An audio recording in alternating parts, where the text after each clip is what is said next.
Okay, hey everyone, this is Monika, and I'm back with Ned and Kelly Vandiver, and they work alongside me in the Couples Cure, and we're going to talk about a massive barrier to healthy, authentic marriages today, which is lack of acceptance. And as I was thinking about this, it occurred to me that of all of the barriers that we look at, I think that this one is the biggest drain on energy. Our mental and emotional resources in a relationship get so drained by this problem, this lack of acceptance, and I think it creates a ton of resentment that's not necessary. And we're going to get into that when we really dive into what the problems arise that come from this. But I want to just clarify what we mean briefly when we talk about lack of acceptance. What I'm really talking about, and I think you guys agree, is that we're talking about not accepting what is real, the things that we can't control, the acceptance of what the limits are of our power over others through direct influence or the power to change the past, right? So anything that we can't control falls under the category of the past or other people's thoughts, other people's actions, other people's behaviors, other people's choices. And that's really what we mean.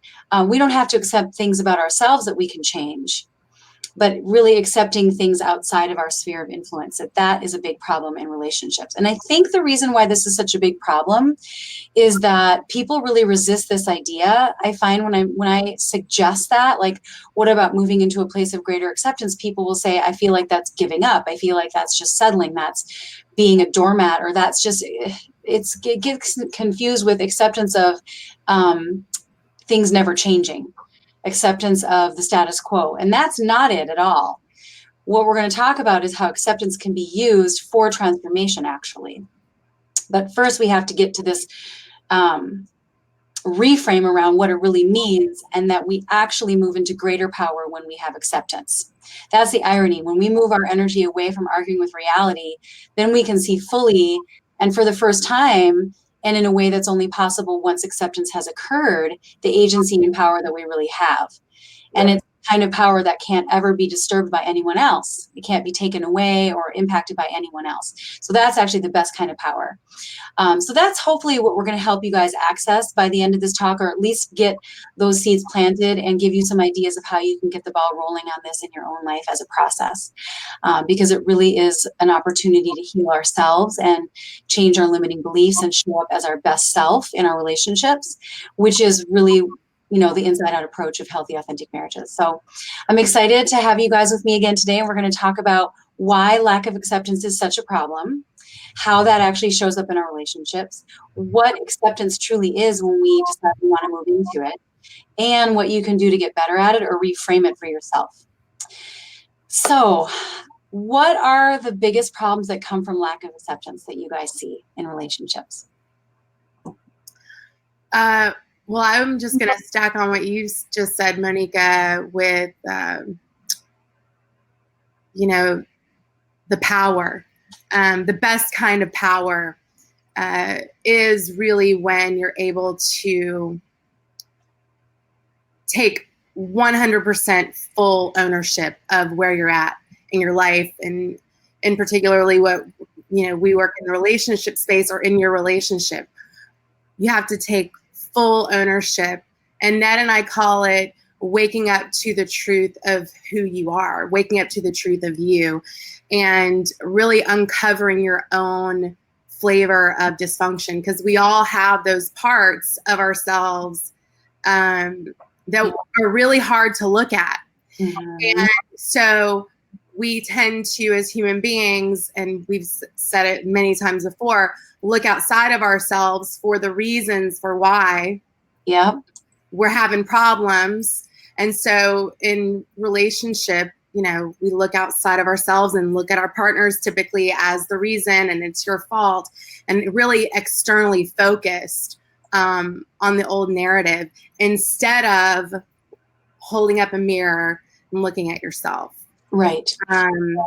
Yep. Because we focus on what they're doing, what they're not doing, what they're saying, what they're not saying, and trying to exert influence and control over that. And we're so focused on the other person and feeling like if they can just make these changes, then I can make the changes I need to make, or then I can be happy. Yeah. And you're just giving up all your power when you do that. Yeah. And the problem is or the key is really making the unconscious conscious so that you can, and that's the power. When you can really own who you've been being, when you can own the truth of your reality and your situation and of your traumas and of your past, and you can own fully responsibility instead of putting it on your partner, and that's the power. That's where the power comes from. Yes. But it's hard to get there until you've first moved into acceptance of the things you can't control about the other person, or about things that are, you know, other extenuating circumstances within the relationship that you can't control.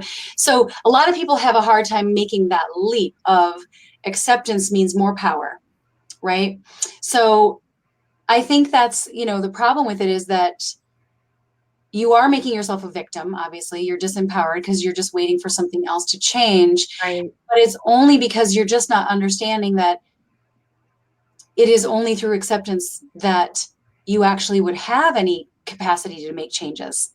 And that it feels ironic to people, like I don't really understand it, but it's only when you pull back your energy onto your side of the line, and then your whole perception changes of what your possibilities are. And now you start to see things that you didn't see before on your side of the street, or like changes or shifts that you can make. Once you take that off the table and say, that's hands off to me, that's not my place. Right. And you go back to what's on your side, start to access a better filter, and other possibilities and problem solving become available to you. And we're going to talk about that later. Yeah, but I mean, I hard time getting there, do you think? Say that again, Monika? I was just asking, why do you think people have such a hard time making that leap? I think part of it is culture. I think part of it is society. Kelly and I were listening to something earlier today, and it was a drug commercial that came on, and you know, Kelly, you know, she said to me, she said, it's really hard for me to understand why so many people turn to pharmaceutical drugs to solve, you know, their problems a lot of times. You know, and I said, well, you know, much like, you know, many things in this culture, there's a perpetuation of problems and making them bigger and exacerbating things and making them so much bigger than they need to be or they really are. And most people's psyche begins to actually, it turns to look at everything the same way as a bigger problem than it really is, or making it a problem and it really isn't. And again, like you said, we're so outwardly focused. Culture and society kind of dictates that you look at things outside of yourself for blame to make yourself feel better. Right. You know, so it actually perpetuates the psyche of thinking, especially in relationship, that your partner a lot of times has the problem and it has nothing to do with you. Right. And the payoff there is you don't have to look at yourself, right? Exactly. Because it's their fault. Exactly. And I think it's also an idea of linear control, like that we forget that there's so many variables that go in that will interact with something that we do or say that will impact how that is received or the outcome of our actions. And we really believe that we need to have control of the outcomes in order to feel successful. That's just how we define success, I think, is having total control of the outcomes. And so much of relationship success is not the same as corporate success. It's not the same as management of logistical things. It requires actual like surrender of control and vulnerability and being able to show up in spite of not knowing what the outcomes are. It's a completely like different skill set and a reframe on what power actually is. Kelly even said it before that. No, go ahead. The whole thing around control is an illusion anyway. Yeah, right. But we're all kind of addicted to it. Yeah. Yeah. It's a shame. Yep. Because it's not real. Yeah. Right. And so the problem is because we're really speaking about this sort of in an abstract, philosophical, like larger cultural way, but how this shows up in relationships is it just creates a lot of conflicts, a lot of arguments, right? Yeah. As you said, when you remain outward focused, that's going to create resistance in your spouse. They put up defenses and resist you even more. Yeah. Right. Then you get more frustrated and then you ramp it up and then their defenses go up even more. And it's just a cycle. And you might find yourself on either side of that that power struggle. Power Right. struggles happen all the time when we're not really fully accepting things. A lot of unnecessary fighting and a lot of unnecessary resentment. But the biggest problem, and I mentioned this in the beginning, I think, is that you end up spending all of your energy on things you actually can't control, and you don't have anything left to spend on the things you actually could be doing differently that would make a difference. Right. It's just like the sadness of that, of pounding on the same door that will not open, and realizing if I stopped pounding, I might notice that there's a window right over here. Yeah. Go there. But you don't see it because you're spending all your energy on the thing that you can't fix anyway. And you're stuck in an old narrative, you know. Mm-hmm. Exactly. Yeah. You can't ever even create a new future. You're just like bringing the past right into the future. Right. Yeah. That's the trick. And we've talked about this before in relationship transformation. But so what is acceptance? How would you guys, I have some thoughts on what acceptance is, but I wanted to hear from you how you would describe, and what would you say if there's somebody listening that's saying, okay, I get what you're saying, like theoretically, but how do I really do that? Like first of all, what is it? And then we can talk about how.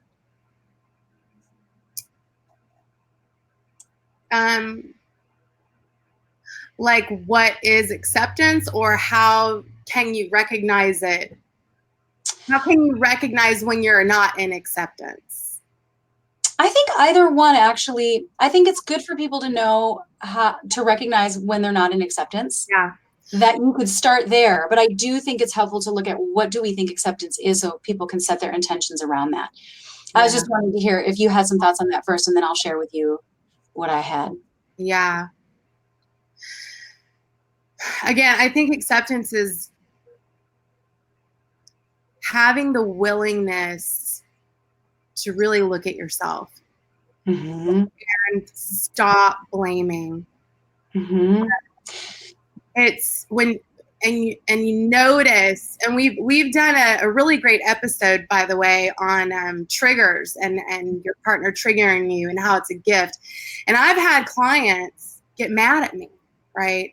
Because I am the kind of coach, I will take you on so I can hold a mirror up for you so you can see what's going on inside of you. And that part really can be very triggering for most people. And some people get mad, and I'm like, hey, I'm here to show you what's going on.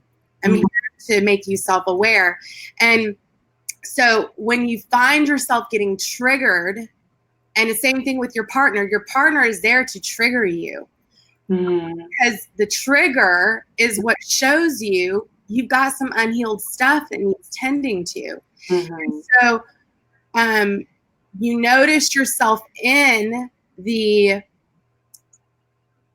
resistance to acceptance and full ownership when you get triggered, and you turn it around on your partner instead of really going, wow, okay, why am I so upset right now? I really need to look at this in myself. Yeah. Right.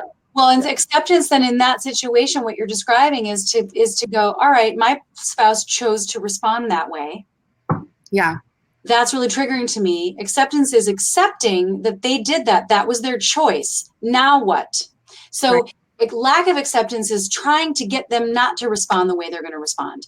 The lack of acceptance is trying to facilitate their response, trying to control their response, or trying to prevent certain things. Acceptance is like, they're going to say what they choose to say. They're going to show up how they choose to show up. Acceptance is, okay, given that, and given how I now feel, what will I do with that? Yeah. That is from a place of acceptance, not fighting against why that happened or why that shouldn't have happened and arguing with them about that. Right. But instead going, okay, now I'm feeling this way. Yeah. What does that mean? Looking inward and saying, what story am I making up about this? What does this mean about what I really need? Where are my wounds from childhood? What does this say about what I need to ask for? Yeah. That's the connection between accepting what they've given you, accepting the triggers, accepting how they're responding to you that you might not like, or accepting their behaviors. It's like, now what do I do with what that brings up in me? I think that's the connection. Yeah. I love it. Is how I put it. Yeah. is a way of receiving and processing the situations that arise in your relationships. You can, when you're in a place of acceptance, you can not like it. Right. You can not like it and still be in a place of complete inner non-resistance at the same time. Yeah. And really allowing your partner to be who they are in the moment, accepting that they are on their journey and this part of their journey, and letting it be that, and not attaching meaning to it. Mm-hmm. Beyond what it means about me. Right. I can decide that for myself, right? Or but not to be so attached to what that means about other people. Yeah. And also too, when we're able to accept something in the moment, we aren't, and we're not adding, meaning to it, we can move forward and make some progress, Mm-hmm. Exactly. Yeah. And that's the thing, you just have to trust. You have to trust that if you move into acceptance, true radical acceptance of reality, and work within that, what is given, now what? When you really do that, you will find solutions that you would never have found had you not first accepted. So it takes time. I think it really takes time. It's sort of like, how I describe it is, and this is from a blog I did like years ago. Acceptance is the release of your entire like mental, emotional energy field inside of you that is fighting for power. It's letting go of your identification with a mental position, right? Where you don't need anybody else to share your position. You don't need to convince anybody of anything. You just let go of your identity being attached to that. Yeah. And you also let go of what your spouse thinks of you. Yeah, I almost feel like the way that you're describing it, it's to me, it sounds like receiving, like from a person fully, everything that they have to say, who they're identifying with as themselves within the scope of that situation, and really fully receiving all of that without, throwing up any type of barrier or any type of, I won't say fight, because oftentimes, you have to be able to take the information and, kind of ruminate within it so that you can, but the acceptance part is taking it full on and then taking that information and finding yourself within the scope of what's going on and identifying your part within it that doesn't come across as being or throwing up a wall or attacking.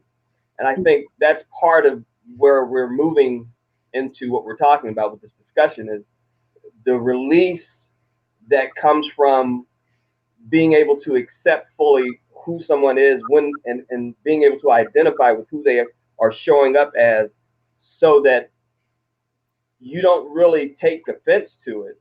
Yeah. Right. You actually find yourself, it helps you identify more clearly who you want to be and show up within the scope of the conversation also. Yeah. So it just kind of gives you more clarity about who you can be. Totally. When you accept it, I think that's what I'm hearing when we're having this discussion right now. Yeah, that's exactly right. And I think it's acceptance of who they are, acceptance of what their triggers are, how they feel. I can remember times where I really just didn't want to accept that my husband had an opinion that he had, or that he had a feeling that he had, or a reaction that he had. And fighting with that is such a waste of energy. And vice versa. I won't defend mine either. It's more just like, it is what it is. Now what do we do? Like, right, yeah. One person is like, I want to move to the suburbs. The other person's like, I want to move to the city. And they spend a lot of time trying to argue for why they are right and why the other person's argument doesn't, like to try to deconstruct their argument. They're just never going to see eye to eye, and they're going to waste all this energy. Instead of acceptance would look like, okay, you want to move to the suburbs. I want to live in the city. Given that, like, we don't have to argue with that. That's acceptance of, like, I'm accepting that that's real and I'm not judging it. Now what? How can we find a solution that works for both of us? Right. And so what you just did, and what I saw you just do was you gave the example of pushing on a door that won't open or budge. And that situation, what it sounded like was you had one person on one side and another person on the other side pushing the door and trying to open it. But what you created when you said, you know what, this person accepts it and this person accepts it, the focus changed. Yeah. And the focus shifted from the door to, hey, let's focus on the problem now. Okay, now we may be able to actually get somewhere rather than forcing something that's not going to work. Yeah. You know, that was a really good example. Yeah. Yeah. Because I wanted it to for people to think about how can I apply that in my own marriage when things come up, because we spend so much time not accepting our spouse's default modes or our spouse's issues or challenges or just preferences. Yeah. And we want them to, be more like us. And ways of communication, like you just said, you want them to be like you. And sometimes our partners are saying something and they mean it in a nice way. And because of the stories that, you can attach to it and the meaning you make of it, you hear it differently than you mean it. Totally different. That was not even meant that way. Like, something that is meant to be a compliment or a nice thing can turn into something, depending on the meaning you're giving it, into something very different and very negative. And when that's the case, you really have to examine yourself. You really have to examine, okay, why am I wired so negatively this way? Right. Where is this coming from? Yeah. And I think acceptance of what people say to us, taking it at face value, that's another form of acceptance. Not looking for the subtext, just taking their words at face value. And if they're not going to own their subtext, that will become clearer than ever by you just taking them at face value. If you take someone at face value, you don't have to worry about finding out what's missing. It will come out. Because if you start operating, if you really take what they're saying at face value and they're not telling you the full truth, then things will emerge that will give you clarity, and you'll know that you didn't play a part in that. You don't want to be incriminated in that. So I feel like if your spouse, if you ever feel like your spouse isn't being completely honest, or if they're just too polite and they're kind of hemming and hawing and they're not really saying what they really mean, try taking them at face value first and see if they can come up with other ways of trying to get that message across. Then you don't have to worry. They're going to want to do that anyway. Then you don't have to worry about doing that work for them. Right. Yeah. Accepting what you don't know, accepting your relationship with acceptance as a relationship with the unknown in a way too. Like you might not know what it means. You might not know where it's going, what's going to happen tomorrow. But if you just move into acceptance, you just have way more choices. Right. I don't know how that works psychologically. It feels a little bit counterintuitive, but it works every time. Yeah. I mean, it's almost we talk about, especially people of Christians' religion. You talk about having faith, and that's kind of what where you kind of move into with acceptance is having the full faith that your partner is being open and honest with you. Which allows you to respond the same way.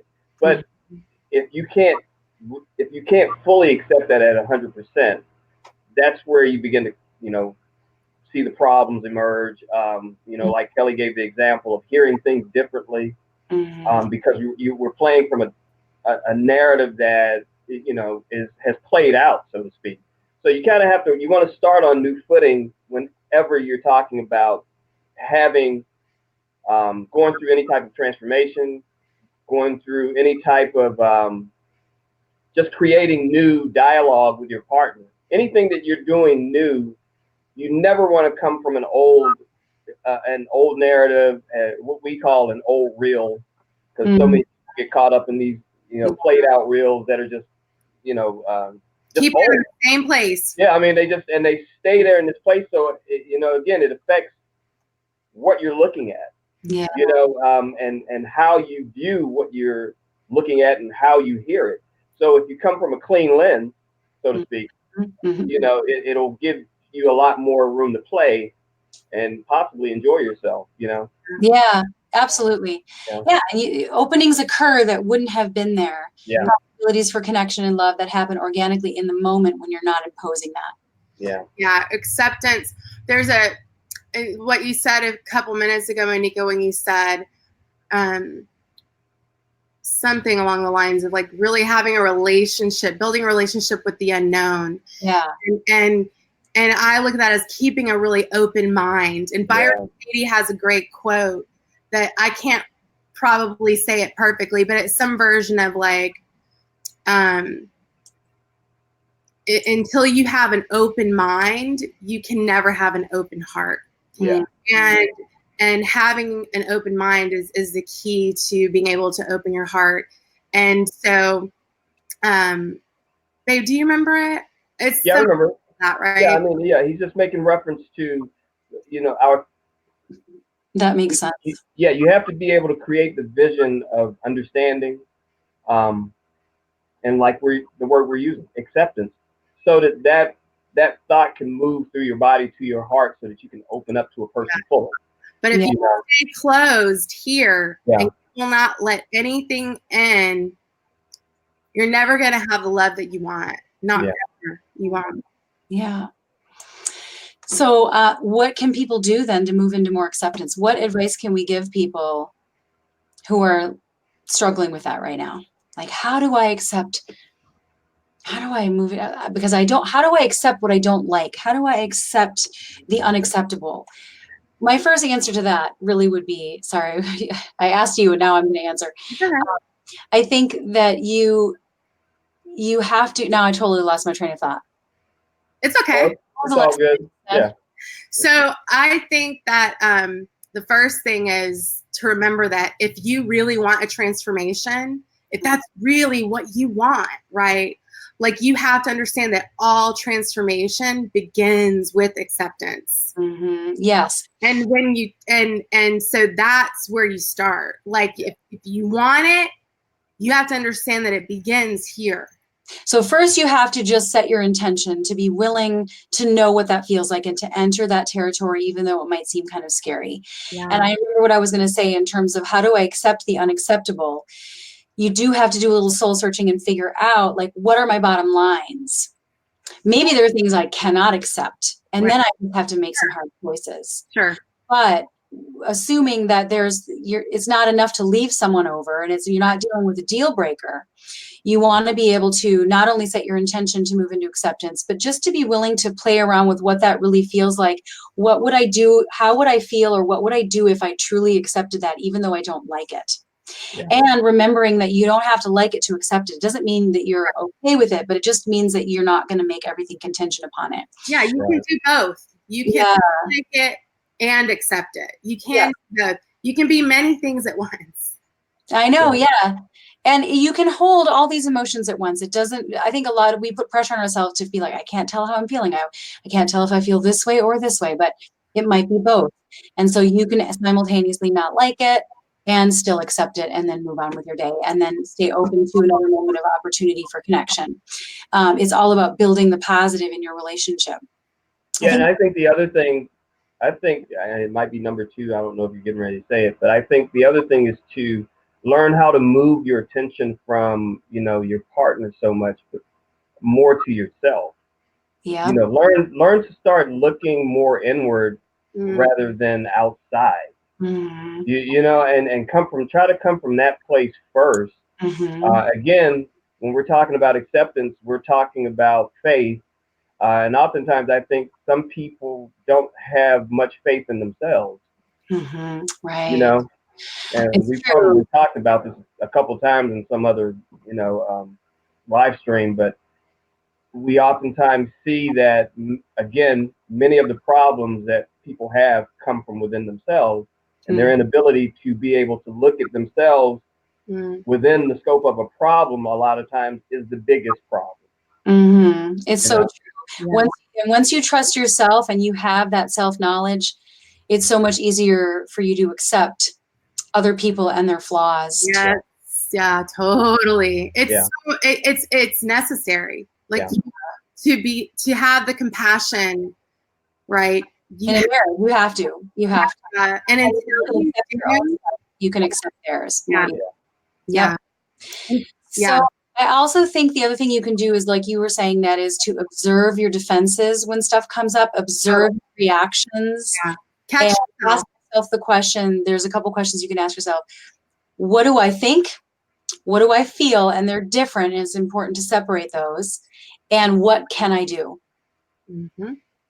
And if you just ask yourself those and you write down the answers to those 3 questions, you'll start to tune into your own power around what you can do about it now, where you're not wasting your energy trying to now argue with reality. Yeah. Totally. And So- people need to understand also this. It takes practice to get to a place of first comfort with yourself Mhm. and then comfort with your partner. So Yeah. I know, oftentimes we meet so many people and everybody's in such a rush to solve the problem so quickly. And they have to understand that the problem wasn't made quickly. It was made over time. So And true. the solution takes time to resolve also, Yeah, you have to be able to live with a little bit of tension as you grow into acceptance, and that it's not something you can just wipe clean in one fell swoop. It's something you Exactly. manage, and you get stronger and stronger with this. So Yeah. I always just say again, stacking on what both of you just said, is just catch yourself. Catch yourself in resistance to the truth. Catch yourself in resistance to your own feelings.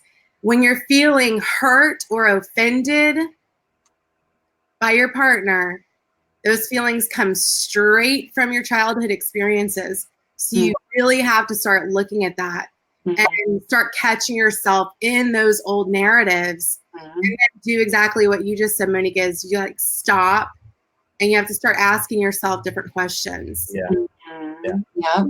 Yep. And notice those questions were about you, not the other person. Exactly. Not why are they like that? Why did they keep doing that? Why did they react to me like that? Right. Yeah, exactly. That the questions should be about you. What do I think? What do I feel? Right. What does this say about what I desire? Where does this come from? And what can I do now? Yeah. And so I think it's just, like you say, it takes practice. And so I would encourage you guys just to look out for times throughout the day. Get ready. Almost have the attitude of like, bring it. Like, bring on the times where I can recognize where I'm not accepting something. Yeah. Please, like you almost have to kind of set that intention to your mind and say, please, conscious mind, please remind me when I go through my day, help me catch myself when I notice that I'm in resistance to what is real and I'm spinning my wheels when I could be shifting gears right now. Oh, yeah. Yeah, that's good. Yeah.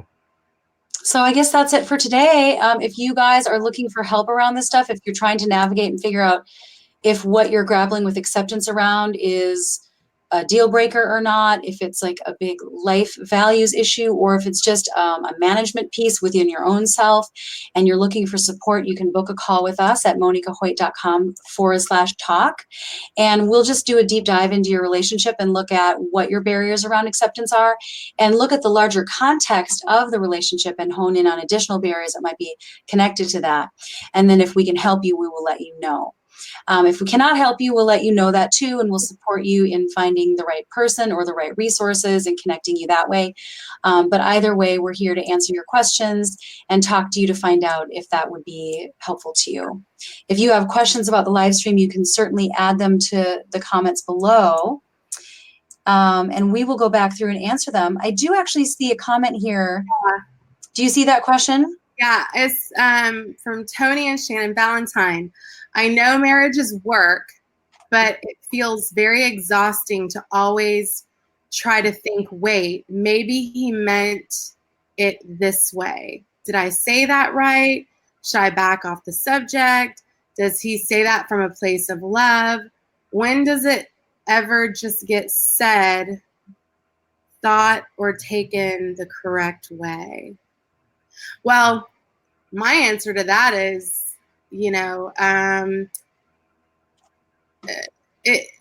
everyone has their own way of thinking about something, of saying something, and the way that something is said, the person saying it has their meaning, and then the way you hear it, you have your meaning. And so there's not a correct way.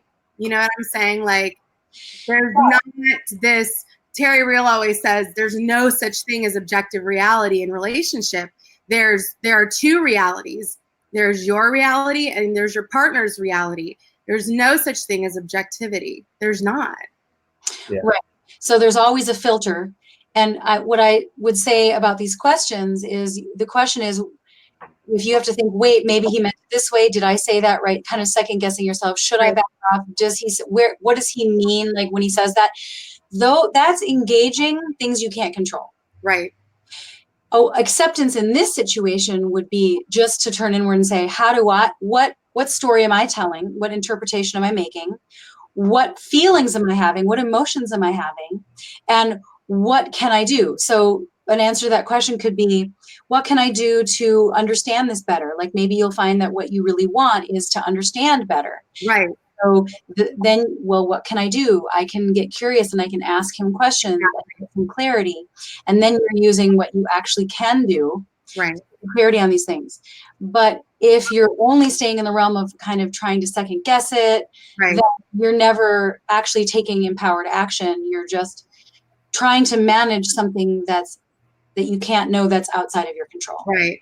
And you're making a lot of assumptions and you're coming to conclusions, and a lot of times it leads to negative thoughts.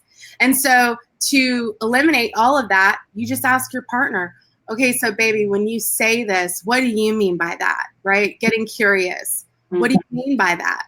Mm-hmm. And the other thing I think, but both of you were both saying it, again, it comes to the individual really having clarity within themselves so that they can ask the type of questions that can be clear to their partner. Yeah. You know, if you have a convolution of, you know, ideas and thoughts just running around your head, oftentimes when you speak from that place, it's very unclear what you're saying. Yeah. It's very unclear the question that you're asking.